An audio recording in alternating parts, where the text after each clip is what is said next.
pasal thavom sata bunga na ziak tu ms rote riang von trai choi eng ai soi idu emodu lovemolam ka soilo ka thua ni awanga soi ka ni mai chu sal nula ve mai mai ni hi hreta che yom dan tur chu ka thu ani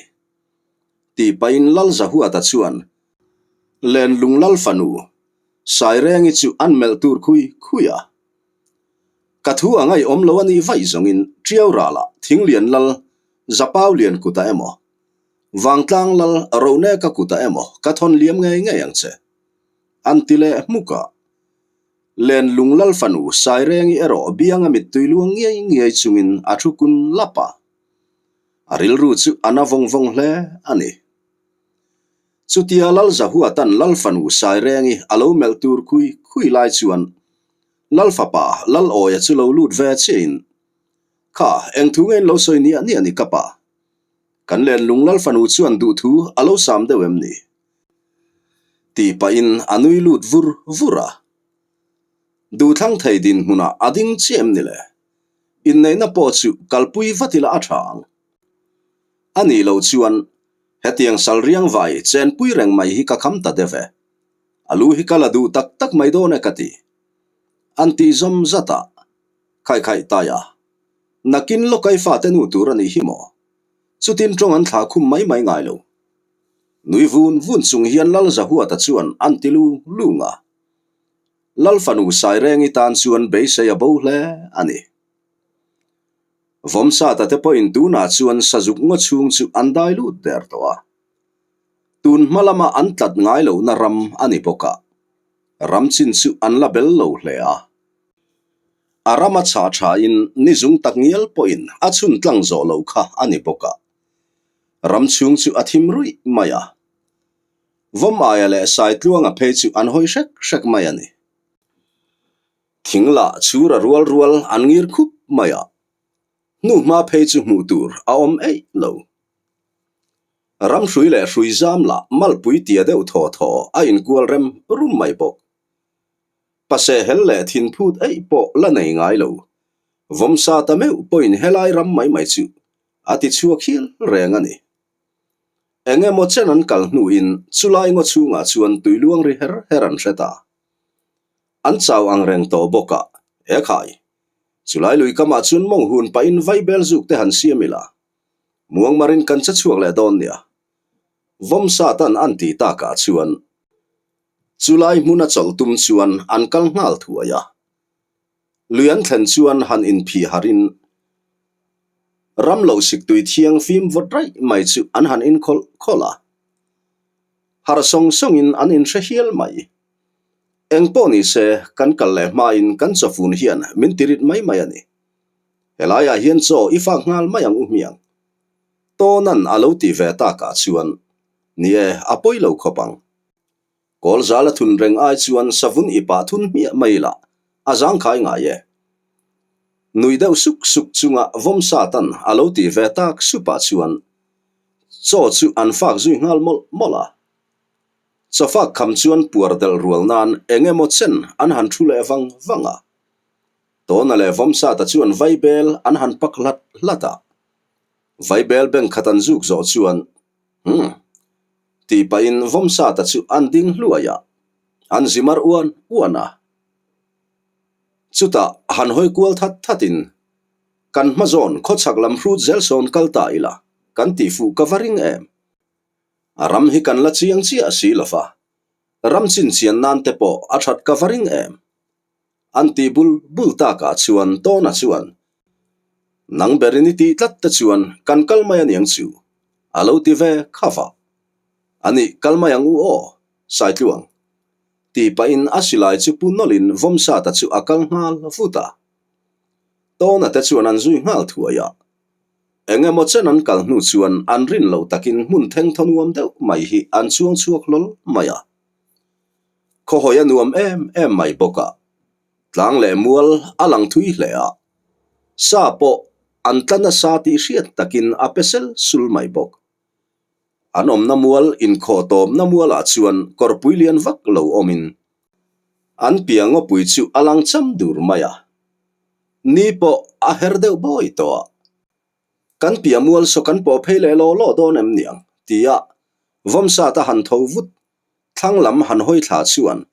an thlang tle ma kon deuh la ya sangal lian zet main le lo nor tur lai chu amuta vomsa ta chu han dingil otin khu sangala ni khu alian shiau shiau hle mai kati anti zoi sapa to na te po an phur hle mai khoi mo ti in vomsa ta lam chu an pan ngal ruaka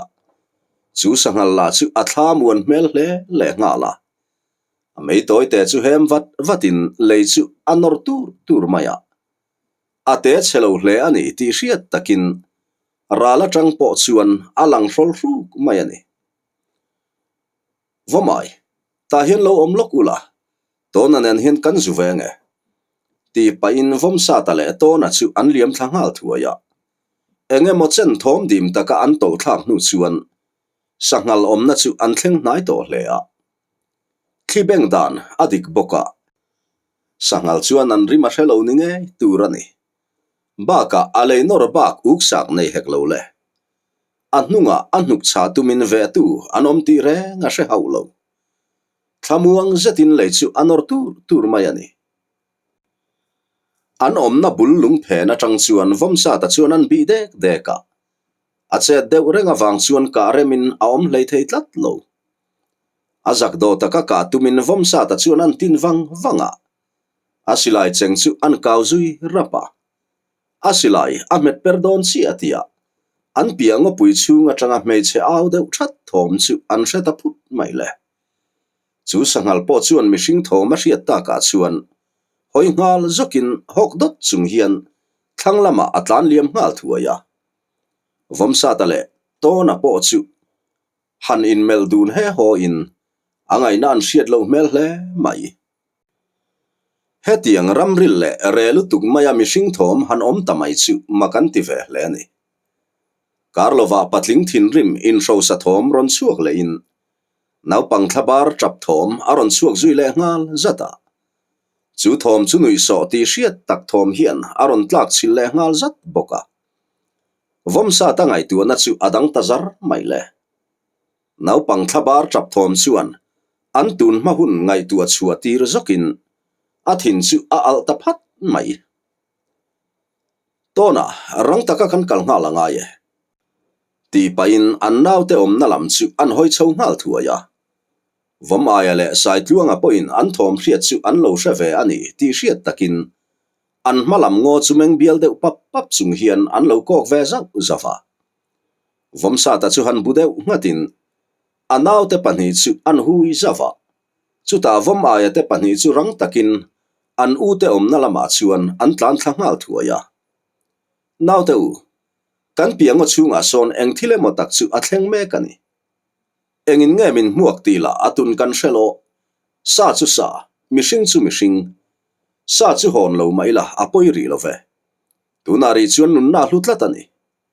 kan thom hriat chian tur son kan kal don ani fim khur takin chet kan tho don nia chet sual chi ani don hau lovania ti pain vomsa ta chuan abula ro thlapum lian vak lo chu an fik moka lam chen vela sein an tan bung ngawa a mor chu an suizum le mola vom aya le sai tluanga chu pe in hei keng ro ti pain an kuta chuan an me bel ngal zata tona ero in muzuk fei num tlur mai anaya khaile thom dim takin kan cha chuak don nia vomai sai tluanga nen khan in thlop rengang cheu ti sup pain vomsa ta chuan an piango thom lo chuan na lam chu apan ngal vuta tona te ho po in rang takin an zui ngal zata thado lal hen kho khup chu lal chak le huai sen takania pasal tha po anga naro seifa te thut tlanga po zam hau lovaron kho savengam ngat kha ani boka a pasal tha te po an na mai lo hle rengani chu tiang te ne wang chuan lal hen kho khup chuan om mun ben bel tumin ain so nget sau sawa suan lunga tangin ar thora thangtla in abul vela lu sei khuwa te chu anek perno nol maya an ro sum le eng emote chu sakin abe ngek zela lalte naw deuh te phei chuan an tri ru hle reng ani trum khat chu an khua atanga ni thum kal vela om chong thulal thanglura khua in som nga vel sekon chu arun thut maya hemi trum hian lal hen kho khup pasal tha lian za thang le lam suak te chu an chena ham hle a khua po an hal nuala sekon lal thanglura ro te chu an lak fai sak le maya chuwa chapa nula le nuvalai te chunga an chero wa hle mai boka enge motok sala manin chia khua a an siam ta der maya adu huna chia khon turin lal hen kho khup chuan a pasal tha te pani lian za thang le lam suak te chu atir mai thina an duang an pe theilo ani vai zongin khotlang in an tur hle thina ni chu sekon khotlang hian sheom an ti hle maya trum khat chu veng chak pukhai lu ma chuan anu pui fanau te ruain zanlaya laldang bel turin sekon khua chu an chua san tangot maya an murem chana piang lal bel mai kha an tum top mayani kara zan khat an thang towa an be sei khua reng an la po thei si lo anu pui fanau te chu an be dong lek to ni a fanu te pathum hi tlei rol nula thretran ve lek to an nia afa panei chunero thing noi fom rual vel ani thu ma se kong le lama chuan chutia zan laya ngoi renga an khua an han chua san ta chu an phurit lak kian ang huayanga in an tho aveng ru ang reng hle a lal hen kho khup pasal tha te na duwa an chai phar to lo tur ngot mai po chu nara hlit phoi ang huain an nga ya an tho veng hle zokani ma se tung chowakal hringmi te nuna hian trong kalama an lo soi fo thin angin van duaina te alo thlen chang chuan a hlopin alo thleng thin an tiang devin an harsan na le buaina chu tan chiat san to in ngai ma se van duaina dang le a aya rap thak zok tong turin hunin alo nga kut mai zok ni mo pukhai lu maten an khua an chua san ni tu ka chuan pasal tha lian za thanga le a koi te somni rual zat chuan sekon khua chu an ron dai lut le tatlat mai le an dan pa ngai te in khotlang mi pui chulal tuala ko khom le vekin kholian lo ta chu in tin pa an han ko thliai ya kim lo an om ti an hretatlat mai pasal tha lian za thang chuan lal thang lu ra chu achan an zota lalpa thang lu ra chuan angai na a hretatlat lo mai pasal tha lian za thang chu athin rim ta hle maya thado tonga ang tun chungin lal thang lu ra chu kuta thak ta hrep maya i khomi pui te hi kan laka aru karel botir ve ke tu mani tina vau khur mai boka khotlang mi pui chu anan hlau hle ani pasal tha lian za thang chu han room de ngutin chia choi du lo vatlan chia ta chu va zui ula in phang na huna an lu lak sak ve kang cheu zangai na in lan tir tur ani lovang he thil hi lu sei tlang sang cheng ten an hriat hma nge a chin fel nge angai don ani ti in akoi panga te chu atir liam ngal thuaya akoi panga te po chu rang takin pukhai lu ma te chung ko zui tur chuan an hnu chuin an tlan liam ngal para heng hun lai hian kong mu mal ala om lo awangin khan rem le mual rem la ya te mani kong in zon chopin an kal mai thina henga wang te hian an ni tan chuan hnu chui hi thil har lutuk po ani lo reng ani pasal tha lian za thang chuan lal thang lu ra chu amit mudum lian kul maya mel run chung hian lal thang lur i khomi chung ko khat chia ol du awanga tlan bo te chu kanau te khan an va mu zo talawani ngat zongin nang hi ani tur hle don ani isial pani le ifanu hi ka hon nge yang ti ram muk pa hian lal thang lu ra fanu kil khata hlau mel taka thu chu an mel rum ula lal thang lu ra fanu tlang khu mi chuan a hlau hle ani ti hriat takin akur hlak mai lal thang lu ra po soi mai tur hrelo chuan a thu kun lap mai bok chutia chun zan chol lova pasal tha lian za thang ko ite panga in pukhai hlu mate chung kwa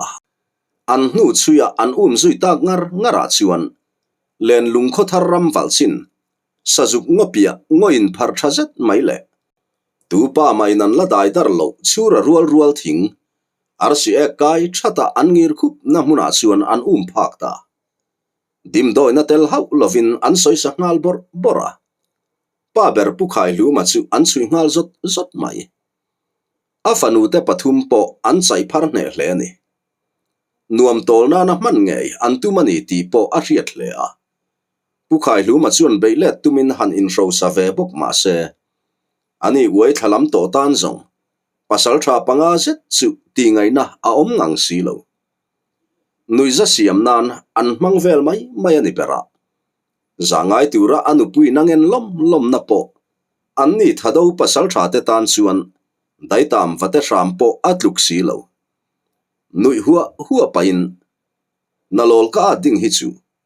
ti pa chuan a chip sama thamin an the phar dor mai ani chutia pukhai hlu male anu pui fanau te mang ang tre thom ngai chu ani vomsa ta te ho khan an riat ni an na sajuk ngo in kho tom na kor an thlen chuan man mo takin korral kai ngal thuain an sak tlang zo la mi hring mang ang au that thom le nui le war thin thom an riat na lam chu thing zung le hrui zam vela in ban chho chungin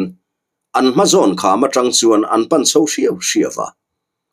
enge mo chen nuwa kham chu chuang chuakin an pia zol rai deuh dup nuaya hmeichhe pali le patling pakhat baka naupang pakhat an tung po an hriat thiam lo pasal tha panga ten an soi salai chu an mu thei ta an mazon lungpui chu phenin an bok far hloma tona nang thang lama khuan kalla vomai sai tluang anen khan tlak lam liam atang khuan in ron po chho ve bokanga kei kan mazon a hian kakal pheyanga an zon in thlentika vomai nangi chuang ngal thuayanga ithiam dan in i chon chai don nia lau hlek suang che ibula kan reng don ania ma se imita khan zam mela lang tur ani hau lo tona nang po silai ka me pu rualin i fe kha i kho chuak ve ngal don nia ma se lain lan mai lo tur min ngai chang reng ang cheu kan phim khur hle angai don ania vom sa tan anti sapta ka chuan tona te ho po lo bu ve ngatin an kalna lam tur thewa chuan an liam zui ta thuaya anaw te ho an liam ta ka chuan vom sa ta chuan asilai chu han en non le zungin ka mai thei tur chuan a cheng an kaw ngal rapa chuta malam chu thom dim takin apan phei ngal hriawa anin kara mautluk ni lo liam a to lovang tia abula thing lian tak hruizamin a boluk mai phena chuan in ring takin atom takhara chung ho tong chu a hre chiang ta hle mai nu pakhat chuan pu teu khonga in min nun ram ro in zangai na sang ber ka ngen chewani ti in kut suin chung pasal tha te ma a chuan angen mola ami paom chun berla thi sen nen leya amuzoi nuang to mai boxi kil khata chuan mi panaw pang hi hlau thlabar ti hriat takhian alo trap kur lak mai boka chuta an mani soi satu te zingami pakhat chuan chu nu chu thip fe amel chungin lu sei tong fialo ruai hian zangai na chudil buai du su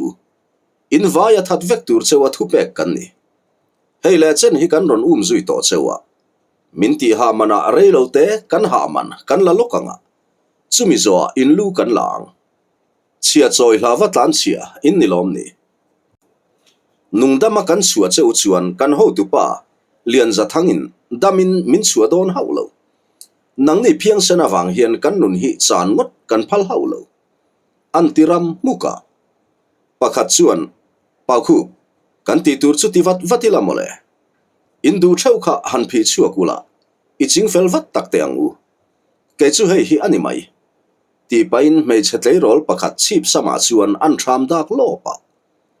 thanglama ti hian ka chu khlak puyanga ka zo fel tika alu hi chu karon langal mayanga antilu lunga u teu kha eng ti ziang e ningai khatia me che om nem jok ta chunga kut han lek vak mai nge mo in ni chule ti thom ron chua ka chuan thom lo chuan na lam chu an hoi rual ngal thota pakhat chu han nui deuh hakin e hiau lu sei nau pang bok mo heng lai vela hian khua lo om reng ani mo avati zia don vele an tilung lunga chung me chia ta chuan an buaina aring ron rol ve ngot mai lu sei nau pang rol thar hre velek lek to chu khonga in min chan mol ro ti melin be sei na sang tak nen an lo mel trok troka thado pasal tharual te la in an hlau lo hle ti hriat takin an nui san vel mai maya an enga vaka thok phak tlat lovani pau khu nang kha lu sei nau vak vai kha han not kiang to lu sei trong ithiam ber boka ke chu ka dor thiam hlek lovania ka sat bum rum ngal mai don ani pakhat chu an tilu lunga ngoi teu kaltir mai chi chu ani hau lovang hetia min mu to si chuan ani po hi da that ve angai don ani pakhat chuan alo ti ve khawa pau khup chuan vom aya chu han nai phei ngal thua in nau cha hai ikuang lo tur iron norani nga nge engma chin chang thelova iron ar khothim dai ve ngot mai le ilui ron zuarani mai hile damini chuak don hau lovania o ti pain achem chuan vom aya dula an nor deuh soka vom aya chu han kat deuh nokin u teu tun sia hi ka soileang tuna hian in thiar fi hlim ngal ro chuti ani lo zongin lu sei chem in tong nge yang tuna ka soi hi atom na tur ani tawang zam na nei hau lo hian an tilet ve sala e khang lang chuan nang lu sei ngum khang nau pang ar thor lal hen kho khup pasal tha te hi chutiang mai maya ibiak tur kan ni lo ve ti pa achem puya vom aya sa thlep nok tuma zakau hok khopa achem alekan lai tak chuan an pia lokatang hian silai aron puak dota chupa chupai ang thorin leya alom ngal noka silaya puarual deuh tho chuan an thlang lam sir deuh hretatang hian fearon dok chuak ve zoka pakhat nak ne ma chuan a ham hong hakin aron thil ve chat mai boka chupa po chu ek thotin atluk ngal noka an be sei lo le rin lo lu tu ka chu tiang thil an thlen ta ka chuan ar thor tlangwal pathum ladam te chu mengbial kok chungin an sarak chul to maya pasal tha hriam hrek shrok an ni lo ti hriat takin an phili ruai to mai ani vom sa ta chuan asilai chu rang taka han so le zot zotin atin ko le ngal zata u teu ka ti reng kha atir khan ka thu oi ni ula chu tiang hi in tong lo tur vom maya chuan nui var chung hian an tia pau khu pathin rim lutuk chuan ha chang thial deuh rap chung hian nang lu sei nau pang ka thi chuan damini chuak bi khau lovang ti pa avom aya sa atum lai tak chuan silai han puak le dotin pau khup chu abok ngal ropa ka po chon lovin ke aleng ai aya achat thla chu ani der mai an thian te pathum ngotin mit khap kar le ka nun an chan tamai chu arthorwal pani te chu an zam hle to maya tu berin nge an thian te chu ron be ti la an hreder mai silo an hlau lu tuk chuan zun fep an thlau that to mai ani che tho tumin lo mem a taka che tin tho le don ani chuan ka kap le nge yang cheu ti deuh that pa hian vom sa ta chuan asilai chu an so le cha ta ani lo chuan in ral thuam khatu na da thanghal ro an ti zom zata chu vele chu mi te pahni chuan an feiken chu leya an the thlata tona saitluang nung khir ngal ro tin vom sa ta chu an au deuh thata tona le saitluang a po an omna tanga chuakin chu mi te pahni lam chu an pan ngala ma se hemitrum hian vom sa ta po acha sual ve ta tlat mai khatia tona le saitluang an chung mi pahni te nung khir tuma an pan phei lai tak chuan silai ron puana lam zona an mani ron be tu te an om chia tia chung mi te pahni chu thang lama an lim thlata puat mai le kuvom sat an tla ne sai tluanga chuan han ti deuh thatin vomsa ta po a omna tang chuan rang lutukin a zuang dok ve ngal zoka damin an chuak tur ani lo ti pain chu mi te pani lim thak na lama chuan alim thlave ngal puata tlema oi deuh ani awangin an thom po a tha hem hle a ari kin an ri tharum rum mai ani chutia engemaw chen atlan thlak nu chuan vomsa ta silai chu han puak le dotin a hnung zo ka tlan pa chu alet ngal topa a hnukala thla chi alo ti hriat takin arak ngal nok mai vomsa ta chu rang taka anaw te bula le chole ngal thuain vomai sai tluang hei kan thian te hi kholama lo han ho pui thuai ula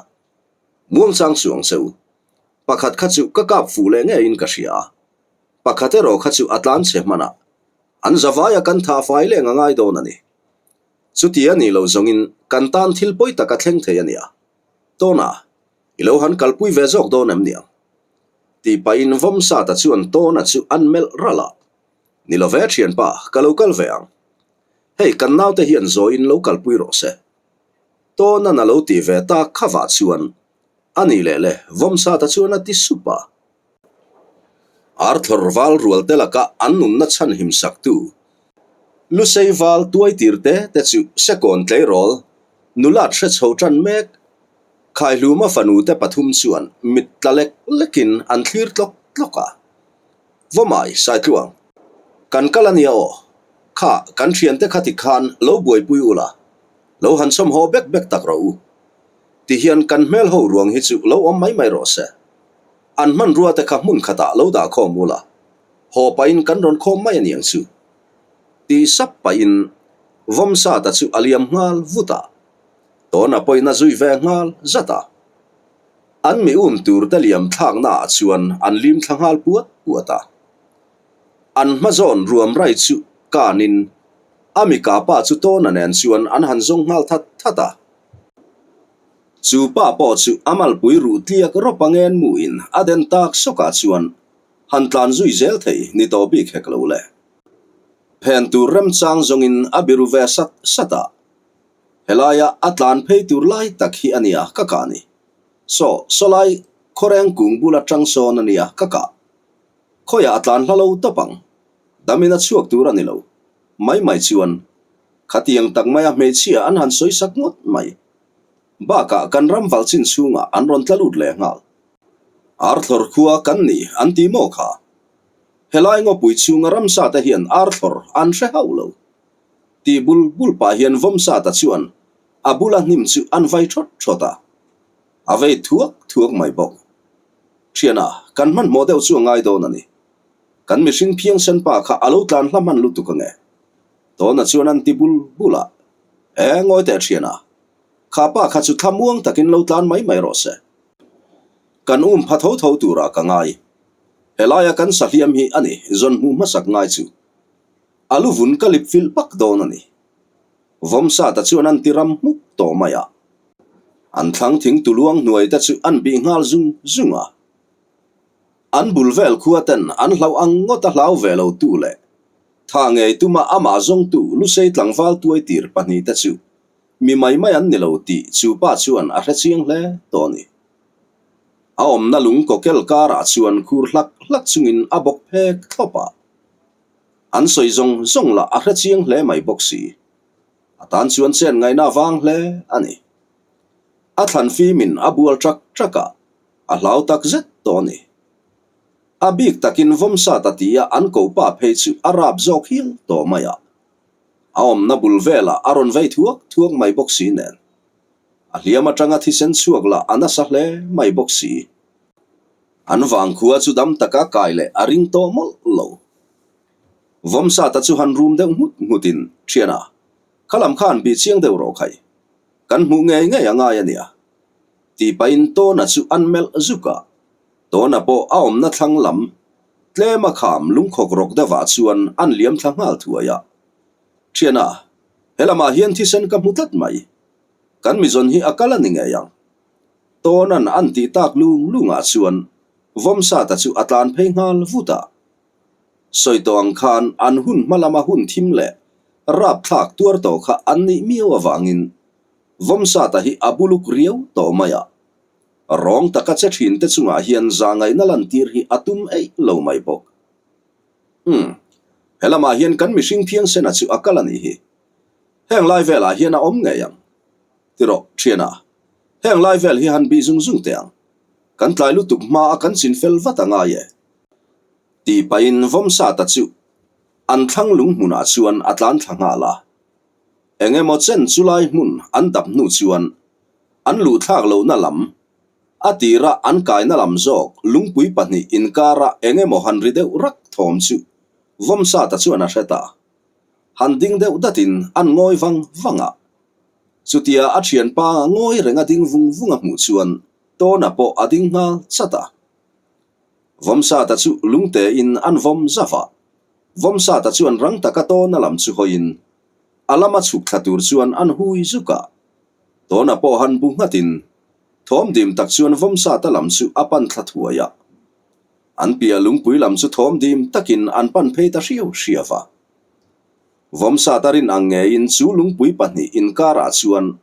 an mizon pa chu apuan ven phel deuh nia hian alo mu zoi nia nga amala tang chuan thisen ala chuak reng poka wai heta hian ani mo ilo tom sen reng ni ti pain vomsa ta chuan chu pa chu an chuk mel runa chu pa chuan a hlau hle ni turani ameng ko kok mai thian teu khonga in min nun thram ro thiam le thiam lo hian an ti ba nia ya engwang ngot chuan nge kan han nun te lu lang seni nang ni ang mi suak sual zangai na nei lo mi hring hi dam tlak po in ni hleine mei che om nem zok ta chunga tharum tho ching mi hi ka huat zong takani vomsa ta chuan an ti muka chu pa hlau chu nung lama atol roka thil ka zo don che a thatakin min sang ang che i thian pa kha khoya nge om vomsa ta nan ti chuan chu pa chuan thian teu ka hrelo ani chu hmalam panin atlan zela karin dan chuan kan thian te om na sekon lama pan karing ti na lo chang thuaya ani chuan khang ho te kha engwanga khatia kutla ngot mai nge inni ti in to na chuan an zot ve khawa chu pa chu angoi tawang wang mai le min chang ro ti pain vomsa ta chuan chu pa o ma chuan an tum deuh chora chu pa na ti chu han au deuh thatin a then chak mai khatinom kual versu mi pa fa chuan engkim kan huam turani engkim huamaron cha chuak po inni ngai karinga min chang don lawani chuan idam sen reng hian omzia anei love ti pain vomsa ta chuan a chempui chuan atin tarun mai le chu vele chu pa chuan ole ka soyang ti in thil omzia chu asoi fai ta lenga vomsa ta le tonan thil omzia an han hriat meu chuan rap thak an ti hlea chuti rualin an ngai tu na po akal thui hle ani vomsa ta thin rim na churon al thar le in ameng sen room to maya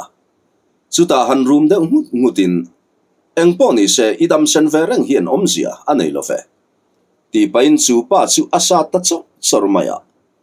hetianga in ngai sakna hi ka huat berte zinga mi ani ti pain asa zui mi mai thian pa atoke ti atonan an nu son meu chuan chu pa taksa chu mutla ka loi om lo khopin asom nuai mai ani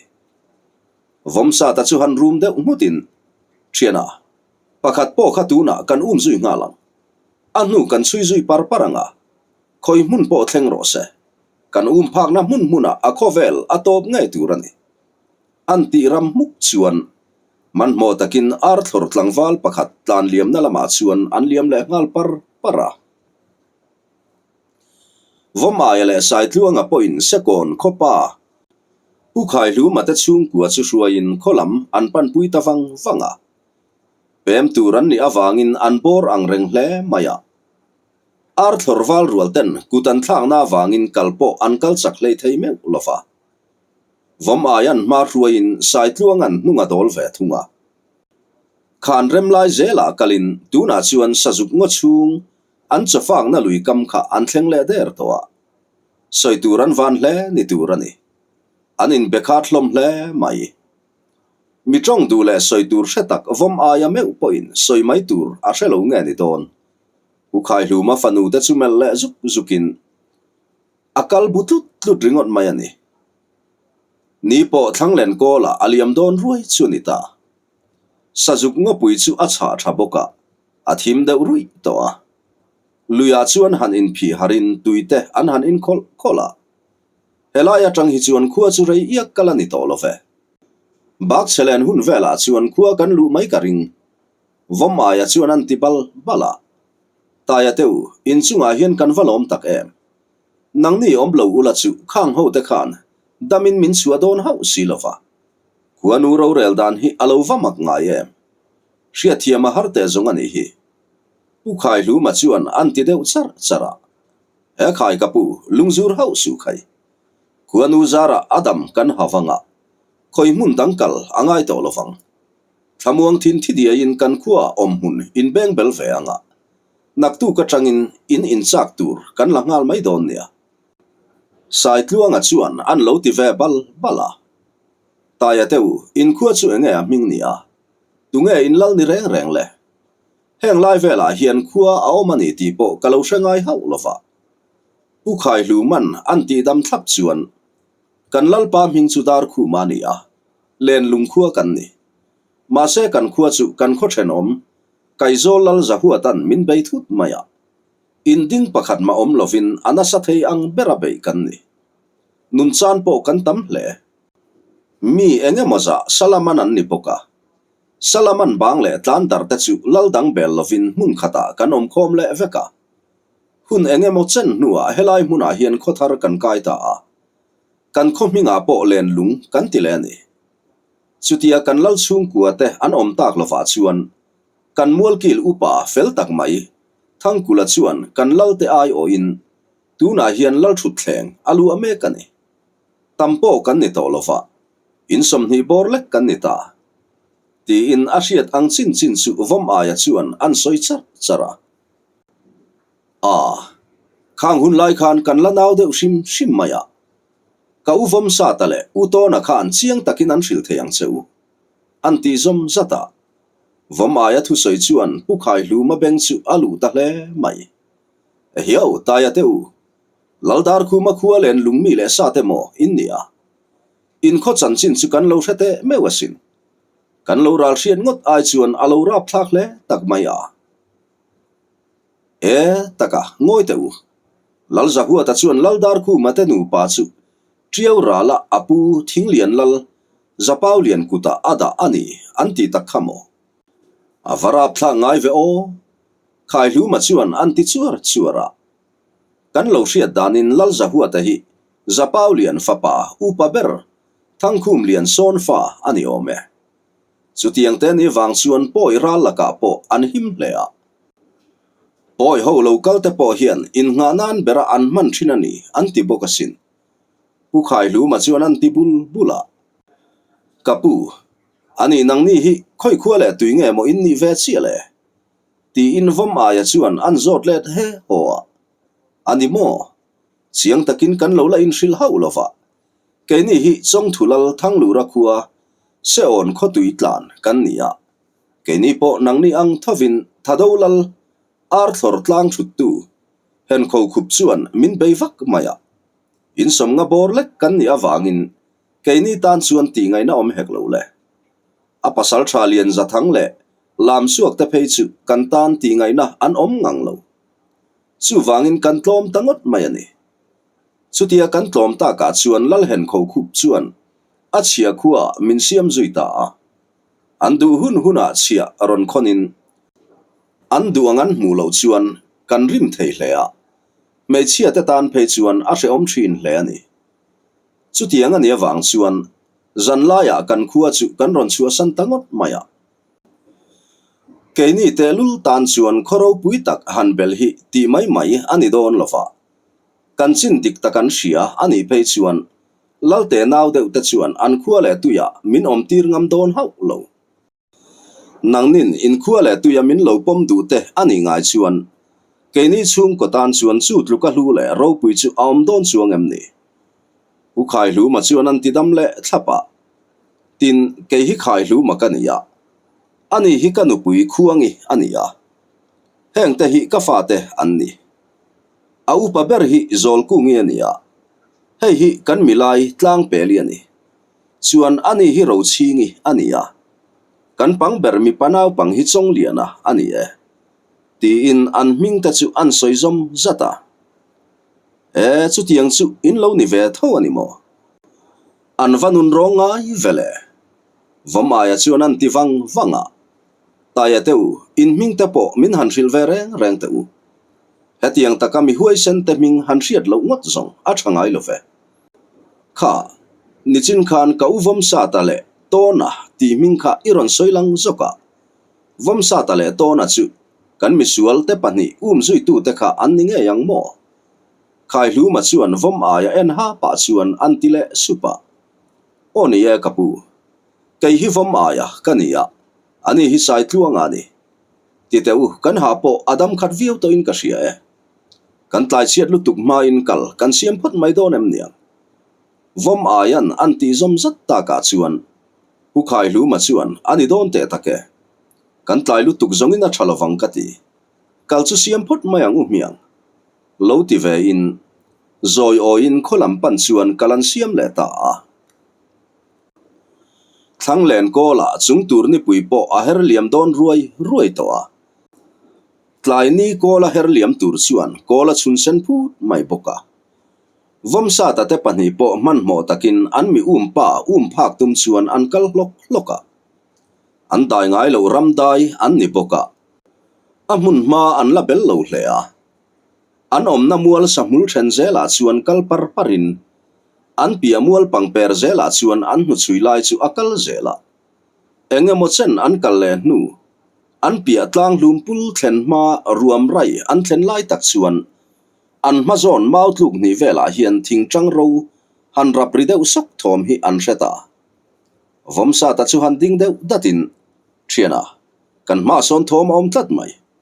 nang helama hian liam thala kei helama hian ka kalange ti sap pain thang lam dewa chuan aliam thangal thuaya tona po chu alam epa liam thla in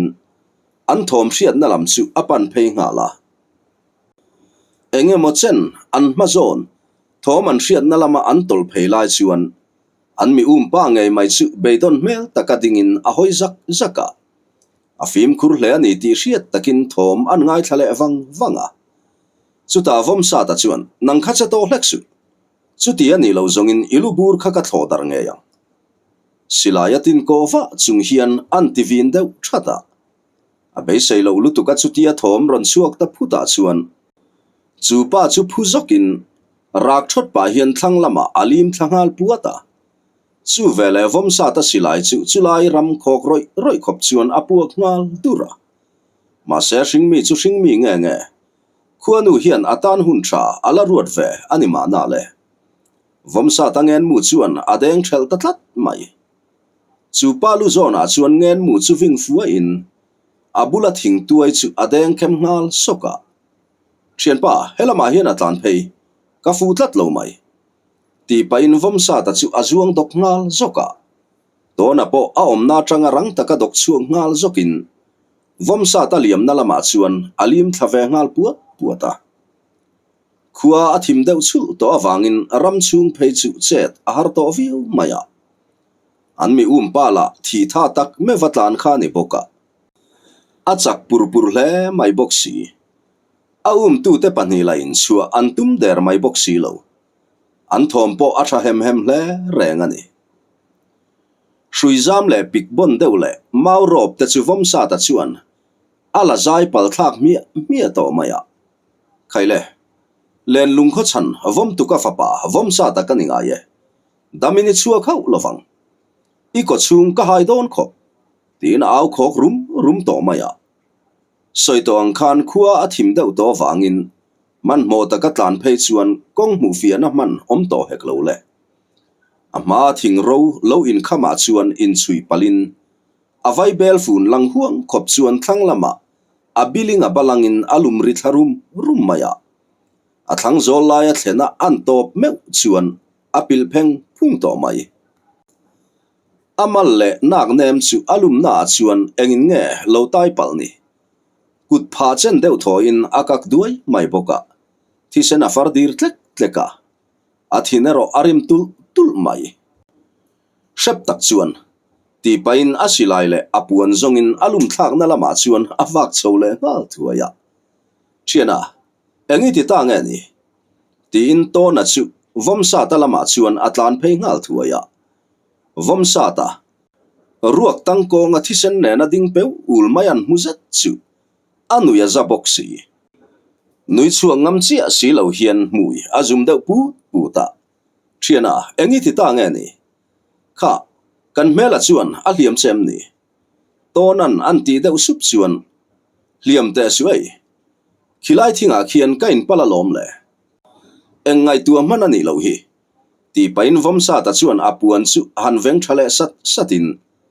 kan piamua la sona tlan pheilai ka mu damina chua khau lowang ti pain asilai chu ban vutin an sole ngal mola chuta an piamua la chuan an kai le ngala engemo chen an tlan le par nu chuan an om nango chung thel hun maya chuan nu chu an bole titi tlat mai vomsa ta hliam atang chuan thisen adir tlak to mai boxi a hliam chu na viau ma se na soi manani tlat lo an mi pa hi an pha ka an da that lo vai zongin an ta na poi hle don ani ti chu vomsa ta chuan hei hi ka beng ani ti tlukin a chiang tlatani chiana midam du atlan na chu kan du tok san to mai donem ni tonan anti bul chuan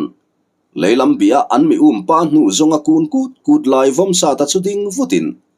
tona mel ran chung chuan chiana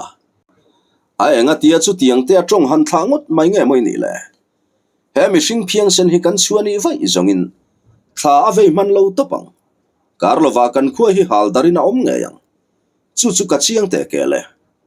kan heti ta ka chuan he pa hi khoilai po thleng ro se damin kan chua tura ni lo tuna po che ka kan che sual lo chau zong ani hi vomsa ta chuan an ti muka to na point a thian pa chu chang zui du talovin a thu soi chu dikati hlea khoya tak chuan omang mo kaum phatrep to sin le aeng aya nge ni kha thing phian sena kher khan ka hanin sui chu ni vai bel fun lang huang in kalum le ngal ti inua pa chuan a kut veilam pil nuan mai chu vomsa ta chuan an tuai vuta helai ba khi khan tha a om lo hi mo hemi phe a hian atlang ngei karing phepot mai teang ti pain vomsa ta chu akal ngal vuta an pia herase kung lian ang reng tak mai bulan thlen phei don lai tak chuan an malam chu han ri deuh satin an mi pa chu malam panin atlan le ta phut mai le dingrok ti thot pain vomsa ta silai chu apuak le dota tuna zet chuan vomsa ta ngen mu chuan angen chuak ta chu pa chu ek thotin le ya chuan abok ngal ropa amalangen muden na wang chuan an tonga rak nok chungin abok wak hroya chu vele vomsa ta chu rang taka tlan phei ngal vatin chu pa chip sama chuan an tham ngal chata nang phiang sen he ni mo ti tak maya min ti ha tu chu damini chuak don haulo thip fe amel pa hian an tiram muka ma se chu pa chu azam haulo vomsa ta chil cha khum thot pa hian an tong chuan a ang zui tu na eng mi ngai ni po hriat vanisu a eng aya chuan nge ni vomsa ta chili han cha khum ngam khang lan chu le ilei hi ka pot dok don khop ti pain vomsa ta chuan chu pa chu athut bet sau sawa aka chu keu angin chu pa le chu apo sak tangat ngat mai le chu pa mang ang chu au chuak thei si lo hian arum mut to maya vomsa ta la apur tu le moti mai turin room de mut pa hian thate te khan omro ilei hi ka hlep don ani ati bung mut to mai boxi engemo chen an in chai nu chuan chu pa le chu a hle sak tamaya chu pa na ti lutuk chu vial ngolin thisena chak chuak puat mai vomsa ta chu han then deuh sukin chil chang manani kha an ti supa chiana kan reilu tuk do ne kati eng thu la ma han zo theila vanisu da thangal vatila atha ange nui suk pa atonan aloti sup chuan zo thei reng nang a lei hle ma ho po biak thei to lo sa a heti ta ka phe chuan a man tlak to lo khopang ti hian ka chan dip dar don ani vomsa ta poi soi hlau om zia hi a hre don khop ti pain chu pa na tuar vial ngol lai chu an chuk mel runa soi tong khan vomsa ta hi ahun malama wang khan engemaw tak hian abuluk ruriau to maya chu wangin engtika emaw chuan vom hranga ti in asak ming hian lu seilal tlang tin ala fan chuak nge yang le vomsa ta chu han room deuh mutin engmi po ni la khati tak maya nu nau soi sak ching kha chu ka ngai thei hlek lo mai ka chan dar vek don cheni a chem puilek vut pa chu pa mel kul chung chuan antile supa chun zom zel tur